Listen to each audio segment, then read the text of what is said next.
Bonjour à tous, donc Gilles, agriculteur du Loiret. Aujourd'hui je voulais vous parler de la météo parce que chez moi dans le Loiret ça baigne pas mal. On a tous les jours de la pluie un petit peu, enfin pas tous les jours mais beaucoup depuis cet automne, depuis qu'on a commencé à semer. Alors je vous ai fait déjà quelques vidéos pour vous expliquer les problèmes qu'on avait pour semer le blé et puis après pour planter les oignons que j'ai toujours pas pu buter, on ira les voir tout à l'heure. Et voilà ce qui se passe dans les champs. Il y a des zones comme ici où c'est complètement plein d'eau. Alors il pleut pas beaucoup, mais tous les jours il pleut un petit peu, ce qui fait qu'on est sur des... le sol n'a pas le temps de boire toute cette eau, et donc on a vraiment des problèmes d'hydromorphie dans certains champs. Alors sur une partie de mon exploitation c'est drainé, ça va un petit peu mieux, et sur la plus grosse partie, la ferme où je suis, là c'est pas drainé, donc pas mal de soucis. Et puis quand vous avez de l'eau qui stagne comme ça, on voit tout de suite ici, on voit qu'il n'y a plus d'eau, plus de blé par ici, alors que là où c'est où il n'y a pas d'eau qui reste, le blé est beaucoup plus beau, on voit il est beaucoup plus vert. Donc là ce temps est en train de commencer à entamer le potentiel de nos cultures. Donc déjà on l'a un petit peu entamé avec les semis qui se sont passés dans des conditions très compliquées. Et là au niveau des blés, cet hiver est un petit peu compliqué, donc on espère vraiment que le soleil va revenir. Donc là cette parcelle, là où il n'y a pas de mouillère, elle est plutôt belle, elle a été faite plutôt en bonne condition. Alors ce qu'on voit c'est qu'il reste toujours du trèfle, mais il n'y a pas trop de mauvaises herbes, il y a juste un petit peu de trèfle qui reste. Le blé est en train de partir, c'est plutôt bien. On va comparer avec un blé de maïs qui a été fait en mauvaise condition, et vous allez voir c'est pas du tout la même chose. Donc voici la deuxième parcelle de blé, enfin ma pire parcelle de blé de l'exploitation. Donc comme vous pouvez voir, il a été semé en direct derrière un maïs, et on voit les traces de roues, on voit qu'il y a pas mal de zones où ça baigne vraiment, donc c'est compliqué, il a du mal à se sortir. Deuxièmement, il est beaucoup plus sale parce que les traitements pour le régras ont beaucoup moins bien marché parce qu'il a été fait plus tard, et chaque fois qu'on voulait passer c'était compliqué. Donc c'est un blé qui va vraiment poser des soucis, où son potentiel est vraiment entamé. Normalement je fais 60 quintaux en blé, je pense que là je vais plutôt être entre 45 et 50 maximum. Bon malheureusement voilà, c'est vraiment, le potentiel est entamé. Chez nous les années humides posent vraiment souci. Alors nous voici dans une autre parcelle, donc là c'est de l'orge, pareil ça aime pas trop l'humidité, donc là vraiment ici ça baigne. Cette partie de l'orge va encore, même si elle n'est pas très forte, ça devrait suffire pour faire quand même un petit peu d'orge. Bon moi je fais pas des gros rendements, surtout en orge,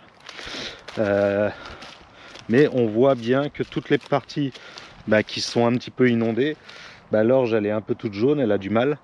Et je vais vous emmener dans toute la partie qui a été de terre un petit peu plus, on va dire un peu plus forte, qui conserve un petit peu plus l'eau.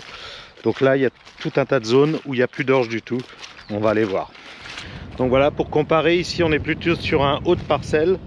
L'orge est beaucoup plus belle, elle a moins souffert de l'humidité. Donc ici ce qu'on peut voir c'est qu'il y a eu des problèmes de levée.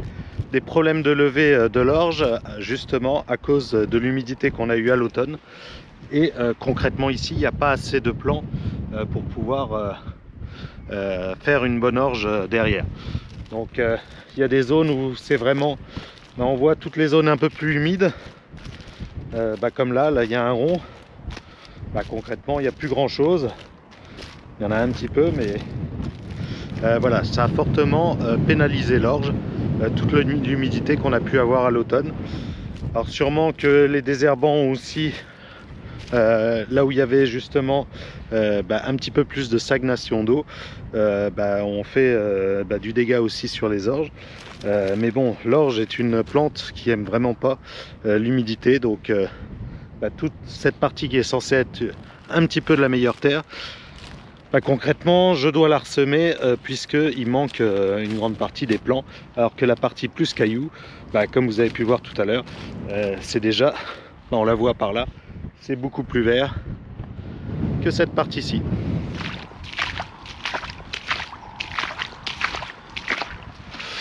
Alors nous voici dans un colza. Je vous rappelle qu'on est tout début mars, donc on doit être le 3 ou le 4 mars.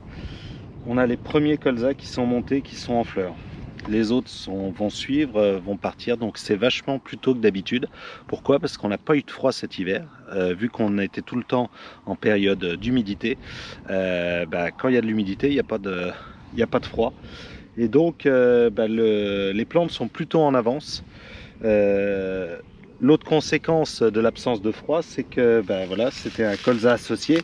Et donc j'ai quelques févroles qui sont passés à travers, donc il y en a un petit peu partout, donc qui vont poser souci aussi parce que eux ils vont rester dans le colza, et donc j'aurai un petit peu de févrole avec mon colza. Donc ce colza là, bah, c'est le premier que j'ai semé. Je l'ai semé tout début, fin juillet. Tout le monde disait que j'étais fou, mais il avait plu un coup, donc je me suis dit on va prendre l'opportunité de cette pluie, et finalement c'est une des seules parcelles que je vais conserver. Enfin, j'ai semé à peu près 85 hectares, je vais en conserver cette parcelle de 40 hectares et une autre de 10, donc 50 hectares. Sur les 85 hectares, il y a 35 hectares que malheureusement je vais devoir remplacer, soit par du tournesol, soit par un petit peu de maïs. Pourquoi? Parce que une grande partie n'est pas bien partie à cause du sec, et puis bah, il n'était pas assez développé pour pouvoir passer l'hiver en bonnes conditions. Alors nous voici dans le champ d'oignons, qui a été, j'ai réussi à planter les oignons. Je ne sais pas si vous vous rappelez, je vous mets le lien de la vidéo. J'avais labouré et planté juste période où il faisait juste entre deux pluies. Heureusement que j'ai réussi à les planter, parce que là ils sont en train de partir, sinon ils seraient partis dans le sac. Bah voilà, là il y a un oignon, hop, qui est complètement parti.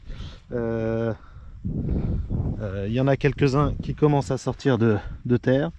Alors pour l'instant ils sont juste pré-butés, donc il va falloir que je les rebute une deuxième fois dès que le temps va le permettre. Là aussi un oignon là qui part, un pourri et un qui part. Et donc bah là les oignons sont en train de partir malheureusement. Vu le temps et vu la flotte, bah, c'est impossible à buter, parce que là c'est vraiment la terre, c'est de la pâte à modeler. Bah, j'avais essayé de buter une ou deux fois. Les deux fois c'était vraiment trop gras, ça faisait vraiment du très mauvais boulot. En fait toute la buteuse se pâte, et puis ça pousse les oignons les uns derrière les autres. Donc là on va attendre, mais j'aimerais bien que le temps le permette, qu'on puisse buter tout ça pour ensuite permettre de faire le désherbage et de lancer vraiment la culture. Et bien évidemment il y a quelques oignons qui sont comme ici par couvert. Alors là ils sont en train souvent de commencer à faire de la racine, mais pas toujours. Voilà, là on a les premières racines qui sortent. Il faudrait un petit peu de... il faudrait qu'ils soient bien recouverts pour qu'ils puissent bien partir et qu'il n'y ait pas de soucis dessus. Donc voilà, vraiment une année très compliquée pour ce démarrage. Elle n'est pas finie, on verra ce que ça va donner. Mais je voulais vous montrer un petit peu voilà, ce que ça donnait, un petit peu les difficultés liées au temps, liées à cette année qui est très particulière, puisque si on se rappelle bien, du sec sur la première période pour les colzas. Ensuite, dès qu'on a voulu commencer à semer les blés, il s'est mis à pleuvoir et on a dû semer les blés assez tard. Bon, il y a une partie des blés qui sont plutôt beaux, hein, mais il y a une partie des cultures qui sont à refaire. Donc moi, sur mon exploitation, concrètement sur les 85 hectares de colza que j'avais, je vais en garder un peu plus de 50, donc il y en a 35 à refaire. Et puis sur les orges d'hiver, sur les 25 hectares que j'avais, je pense que je vais en garder qu'entre 10 et 15. Il y a une bonne dizaine d'hectares à refaire aussi. Donc une quarantaine d'hectares sur un peu plus de 200 de semés.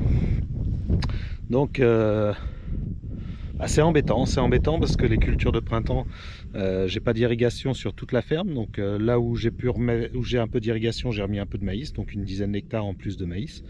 Mais après le reste, ce sera soit du maïs sec, soit du tournesol, soit peut-être un peu de sarrasin, on verra. Et puis je vais aussi faire un peu de semences de couvert, donc en particulier de la facélie, je vais essayer cette année. C'est l'occasion. Mais tout ça entraîne des coûts supplémentaires. Et ça fait 2 ans où on a ces soucis-là d'implantation de culture. Et c'est un petit peu compliqué. Donc voilà, je voulais vous faire cette vidéo. Alors c'est pas pour me plaindre, parce qu'il y en a qui sont encore beaucoup plus à plaindre. Du côté de la Bretagne, j'ai eu des échos comme quoi ils avaient toujours pas... il y avait une partie des blés qui était toujours pas semée. Donc il y a des régions où c'est encore pire. Mais on est vraiment sur une année un petit peu atypique. Donc voilà, allez, moi je vous dis à samedi prochain pour une nouvelle vidéo. Et puis en attendant, on va essayer de faire avec le temps, puisqu'on n'a pas le choix. Et puis essayer de trouver des solutions pour refaire de nouvelles cultures, pour ressemer les nouveaux champs. Et puis repartir sur de bonnes bases. Allez, moi je vous dis à samedi prochain pour une nouvelle vidéo.